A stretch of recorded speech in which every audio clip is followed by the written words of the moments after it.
Hello दोस्तों, कैसे हो आप लोग। उम्मीद करता हूं कि आप लोग अच्छे होंगे और आप लोग की तैयारी अच्छी चल रही होगी। तो दोस्तों, हम लोगों ने आधुनिक भारत के यूरोपीय आगमन के बारे में पिछले वीडियो में हम लोगों ने 1 से लेकर 49 तक क्वेश्चन को कंप्लीट कर चुका है। इस वीडियो में हम लोग 50 से आगे का क्वेश्चन कंप्लीट करेंगे। तो दोस्तों, क्वेश्चन नंबर 50 है, ब्रिटिश ईस्ट इंडिया कंपनी का प्रथम गवर्नर कौन था। तो ब्रिटिश ईस्ट इंडिया कंपनी का प्रथम गवर्नर टॉमस स्माइस था। ठीक है, तो इसका 50 का ए राइट आंसर हो जाएगा।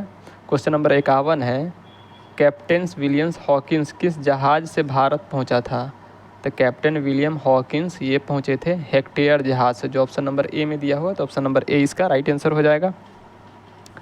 क्वेश्चन नंबर 52 है, किस मुग़ल बादशाह ने 6 फरवरी 1613 में को एक फरमान जारी कर अंग्रेज़ों को सूरत में एक अस्थायी कोठी खोलने की अनुमति दी। तो ये अनुमति जहांगीर ने दी थी, जो ऑप्शन नंबर बी में दिया हुआ। तो ऑप्शन नंबर बी इसका राइट आंसर हो जाता है। हम लोग आ जाते हैं क्वेश्चन नंबर 53 पे। क्वेश्चन नंबर 53 है, कौन इंग्लैंड के सम्राट जेम्स प्रथम का राजदूत बनकर 1615 में मुग़ल बादशाह जहांगीर के दरबार में अजमेर पहुंचा। तो ये पहुंचे थे सर टॉमस रो, जो ऑप्शन नंबर सी में दिया हुआ है। तो ऑप्शन नंबर सी इसका राइट आंसर हो जाएगा। क्वेश्चन नंबर 54 है, 1661 ईस्वी में पुर्तगाल के राजा ने अपनी बहन कैथरीन की शादी इंग्लैंड के राजा चार्ल्स द्वितीय से की। इस उपलक्ष्य में उसने कौन सा भारतीय द्वीप चार्ल्स द्वितीय के दहेज के रूप में दिया था।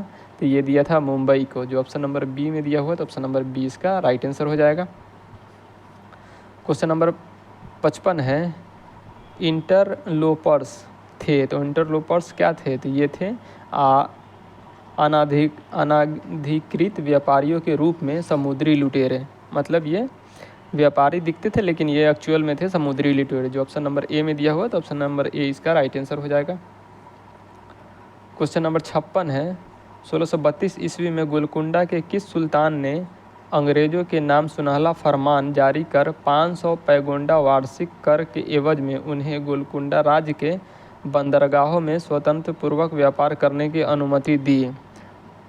तो ये दिया था अब्दुल्ला कुतुब शाह ने, जो ऑप्शन नंबर ए में दिया हुआ। तो ऑप्शन नंबर ए इसका राइट आंसर हो जाएगा। हम लोग आए थे क्वेश्चन नंबर 57 पे। तो क्वेश्चन नंबर 57 है, 1639 ईस्वी में अंग्रेजी फ्रांसिस डे ने कहाँ के शासक से मद्रास को पट्टे पर लिया और वहाँ एक किलाबंद कोठी बनवाई। ठीक है, तो ये चंद्रगिरी के राजा से लिया था, जो ऑप्शन नंबर ए में दिया हुआ। तो ऑप्शन नंबर ए इसका राइट आंसर हो जाएगा। क्वेश्चन नंबर 58 पे आ जाते हैं। क्वेश्चन नंबर 58 है, अंग्रेज़ों ने पूर्वी भारत में पहली बार उड़ीसा में महानंदी के मुहाने पर हरिपुर, बालासेर एवं पिपली में फैक्ट्री कब स्थापित की। तो 58 का राइट आंसर हो जाएगा ए 1633 ईस्वी में, जो ऑप्शन नंबर ए में दिया हुआ। तो ऑप्शन नंबर ए इसका राइट आंसर हो जाएगा। क्वेश्चन नंबर 59 है, शाहजहाँ के पुत्र एवं बंगाल के तत्कालीन सूबेदार शाह शुजा से ब्रिटिश कंपनी को निशान कब प्राप्त हुआ, जिसमें कंपनी को 3000 रुपये में वार्षिक कर के बदले व्यापार करने के विशेषाधिकार मिला। तो ये मिला था 1651 ईस्वी में, जो ऑप्शन नंबर ए में दिया हुआ। तो ऑप्शन नंबर ए इसका राइट आंसर हो जाएगा। क्वेश्चन नंबर 60 है, किसने 1680 ईस्वी में एक फरमान जारी कर अंग्रेज़ों पर चुंगी की दर 2% से बढ़ाकर 3.5% कर दिया था। तो 2% से बढ़ाकर 3.5% कर दिया था। ये किया था औरंगजेब ने, जो ऑप्शन नंबर सी में दिया हुआ। तो ऑप्शन नंबर सी इसका राइट आंसर हो जाएगा। क्वेश्चन नंबर 61 है, किस बादशाह के आदेश पर मुगल सेना ने 1686 ईस्वी में हुगली पर आक्रमण कर अंग्रेज़ों को निकाल बाहर किया था।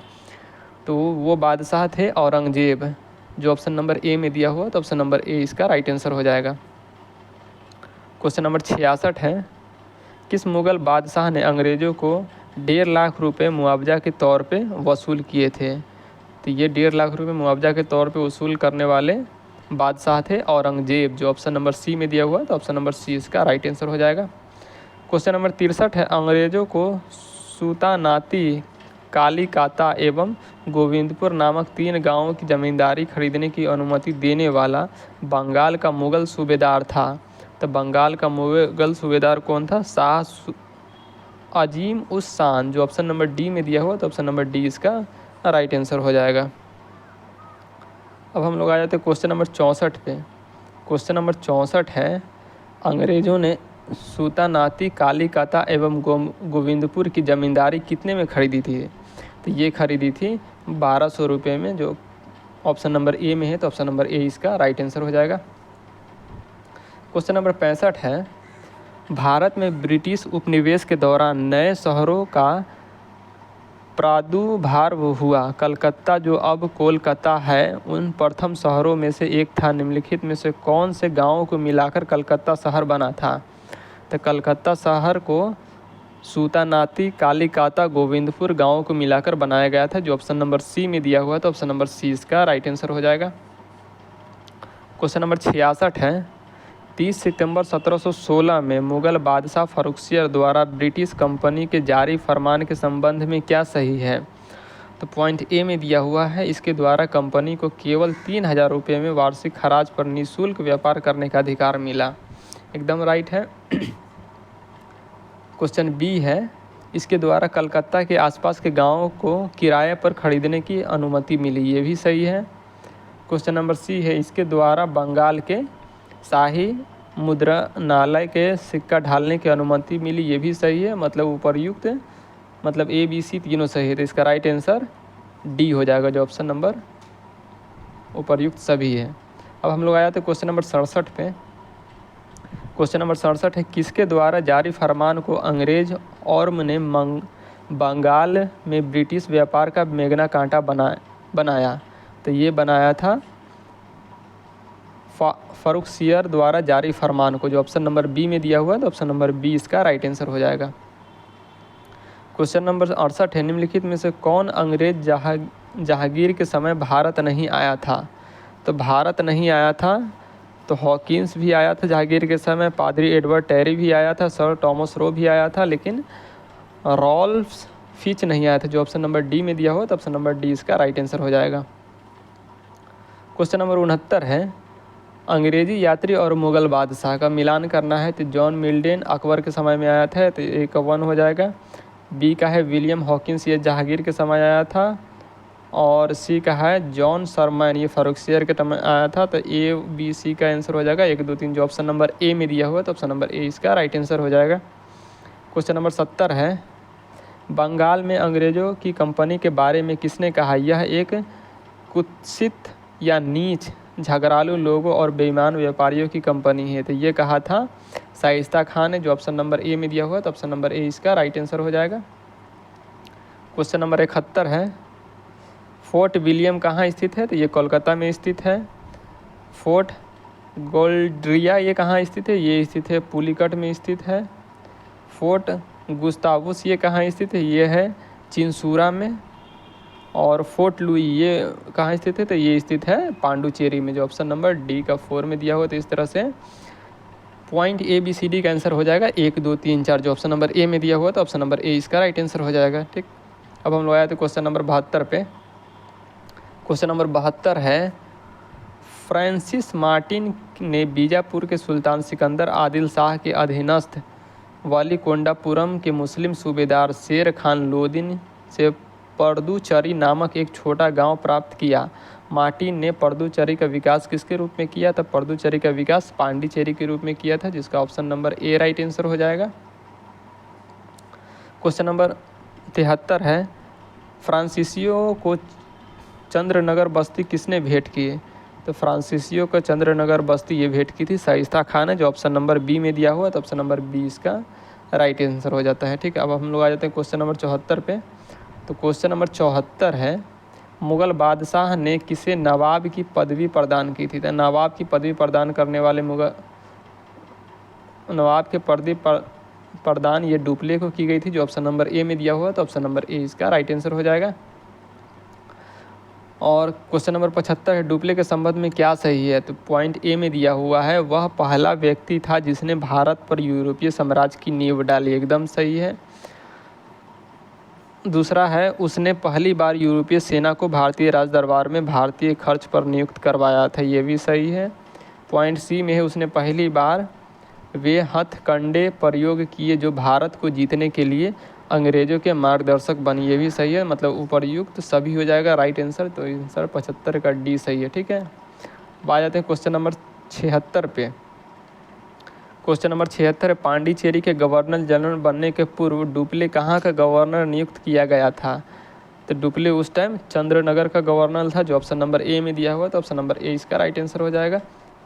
क्वेश्चन नंबर 77 है, डुप्ले के बाद पांडिचेरी का गवर्नर जनरल कौन बना? तो डुप्ले के बाद पांडिचेरी का गवर्नर जनरल ये बना था गोडेहू, जो ऑप्शन नंबर ए में दिया हुआ, तो ऑप्शन नंबर ए इसका राइट आंसर हो जाएगा। क्वेश्चन नंबर 78 है, फ्रांसीसियों के पतन का कारण था? तो फ्रांसीसियों के पतन का कारण था, पॉइंट ए में है, अंग्रेजों की नौसैनिक श्रेष्ठता एवं भारत व भारत के बाहर अंग्रेजों से व्यापारिक प्रतिद्वंद्विता था। बी में है, फ्रांसीसी सरकार के समर्थन का अभाव था। सी में है, फ्रांसीसी कंपनी का दुर्लभ संगठन, और डी में है, उपर्युक्त सभी। मतलब तो ये तीनों कारण सही है जो फ्रांसीसियों को पतन का कारण बने थे, जो ऑप्शन नंबर डी में दिया हो, तो ऑप्शन नंबर डी इसका राइट आंसर हो जाएगा। क्वेश्चन नंबर 79 है, निम्नलिखित में से कौन सा युद्ध निर्णायक युद्ध था जिससे फ्रांसीसी हार गए और अंग्रेजों की सर्वोच्चता स्थापित हो गई थी? तो ये युद्ध था वांडीवास का युद्ध, ये हुआ था 1760 ईस्वी में, तो इसका right answer option number A हो जाएगा। क्वेश्चन नंबर 80 है, कौन सा युद्ध यूरोपीय आंग्ल फ्रांसीसी युद्ध का विस्तार नहीं था? तो यूरोपीय आंग्ल फ्रांसीसी युद्ध का विस्तार नहीं था, ये था द्वितीय कर्नाटक युद्ध। 80 का राइट आंसर हो जाएगा बी। ठीक है, अब हम लोग आ जाते हैं क्वेश्चन नंबर 81 पे। प्रथम कर्नाटक युद्ध की समाप्ति किस संधि से हुई थी? किस संधि से हुई थी? तो ये हुई थी एला सापेल की संधि से, जो ऑप्शन नंबर ए में दिया हुआ है, तो ऑप्शन नंबर ए इसका राइट आंसर हो जाएगा। क्वेश्चन नंबर 82 है, गोडेहू की संधि या पांडिचेरी की संधि 1754 में कौन सा युद्ध समाप्त हुआ था? तो ये हुआ था द्वितीय कर्नाटक युद्ध, जो ऑप्शन नंबर बी में दिया हुआ, तो ऑप्शन नंबर बी इसका राइट आंसर हो जाएगा। क्वेश्चन नंबर 83 है, वांडीवास के युद्ध 1760 में अंग्रेजों का नेतृत्व किसने किया था? तो उस टाइम अंग्रेजों का नेतृत्व किया था सर आयर कूट ने, जो ऑप्शन नंबर ए में दिया हुआ, तो ऑप्शन नंबर ए इसका राइट आंसर हो जाएगा। क्वेश्चन नंबर 84 है, कर्नाटक का तृतीय युद्ध किस संधि के फलस्वरूप समाप्त हुआ था? तो कर्नाटक का तृतीय युद्ध पेरिस की संधि के फलस्वरूप समाप्त हुआ था, जो ऑप्शन नंबर सी में दिया हुआ, तो ऑप्शन नंबर सी इसका राइट आंसर हो जाएगा। क्वेश्चन नंबर 85 है, फ्रांस की सरकार ने किस वर्ष भारत की स्थिति फ्रांसीसी बस्तियों का अधिकार भारत सरकार को सौंप दिए थे? तो भारत सरकार को कब सौंपा गया था? ये गया था 1954 में, जो ऑप्शन नंबर बी में दिया हुआ, तो ऑप्शन नंबर बी इसका राइट आंसर हो जाएगा। क्वेश्चन नंबर 86 है, इतिहासकार मैकाले के अनुसार वह पहला व्यक्ति कौन था जिसने पहली बार अनुभव किया कि मुगल साम्राज्य के खंडहरों पर एक यूरोपीय साम्राज्य बनाया जा सकता था? ये अनुभव पहली बार डुप्ले ने किया था, जो ऑप्शन नंबर ए में है, तो ऑप्शन नंबर ए इसका राइट आंसर हो जाएगा। क्वेश्चन नंबर 87 है, निम्न यूरोपीय शक्तियों ने भारतीय व्यापार में समय समय पर प्रवेश किए? तो सबसे पहले पुर्तगाली आए थे, उसके बाद अंग्रेज, उसके बाद डच, उसके बाद फ्रांसीसी। तो इसका हो जाएगा 4 1 2 3, जो ऑप्शन नंबर बी में दिया हुआ है, तो ऑप्शन नंबर बी इसका राइट आंसर हो जाएगा। क्वेश्चन नंबर 88 है, निम्नलिखित यूरोपियनों में कौन सा एक स्वतंत्रता पूर्व भारत में व्यापारी के रूप से सबसे अंत में आया था? तो ये आया था सबसे अंत में फ्रांसीसी, जो ऑप्शन नंबर सी में दिया हुआ है, तो ऑप्शन नंबर सी इसका राइट आंसर हो जाता है। अब हम लोग आ जाते क्वेश्चन नंबर 89 पे। क्वेश्चन नंबर 89 है, भारत का बादशाह उस समय कौन था जब ब्रिटेन की ईस्ट इंडिया कंपनी की स्थापना हुई? तो ब्रिटेन की ईस्ट इंडिया कंपनी की स्थापना हुई थी, उस समय भारत का बादशाह अकबर था, जो ऑप्शन नंबर सी में दिया हुआ, तो ऑप्शन नंबर सी इसका राइट आंसर हो जाएगा। क्वेश्चन नंबर 90 है, 17वीं सदी के दौरान दक्षिण भारत में यूरोपीय व्यापारिक कंपनियों की सफलता के लिए निम्नलिखित में कौन से कारण थे? तो कारण पहला था, दक्षिण में मुगल उतनी तादाद में नहीं थे जितनी उत्तर में थी, ये तो सही है। पॉइंट 2 में है, विजयनगर राज्य 16वीं सदी के अंत में उखाड़ फेंका गया था, ये भी सही है। पॉइंट 3 में है, दक्षिण के अनेक छोटे और कमज़ोर राज्य थे, ये भी सही थे। इसका राइट आंसर 1 2 3 तीनों हो जाएगा, जो ऑप्शन नंबर ए में दिया हुआ है, तो ऑप्शन नंबर ए इसका राइट आंसर हो जाएगा। क्वेश्चन नंबर 91 है, 15 अगस्त 1947 के बाद भी भारत का कौन सा भाग पुर्तगाल के अधीन बना रहा? तो ये भाग था गोवा, जो ऑप्शन नंबर ए में दिया हुआ, तो ऑप्शन नंबर ए इसका राइट आंसर हो जाएगा।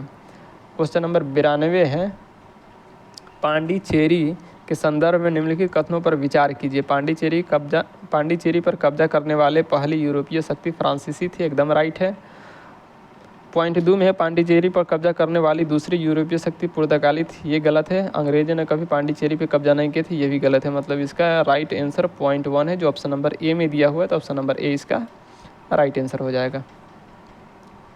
क्वेश्चन नंबर 93 है, लंदन में ब्रिटिश ईस्ट इंडिया कंपनी के गठन के समय भारत का निम्नलिखित में से कौन सा बाध्यता था? तो जिस टाइम लंदन में ब्रिटिश ईस्ट इंडिया का गठन हुआ था उस टाइम भारत के बादशाह थे अकबर, जो ऑप्शन नंबर ए में दिया हुआ, तो ऑप्शन नंबर ए इसका राइट आंसर हो जाएगा।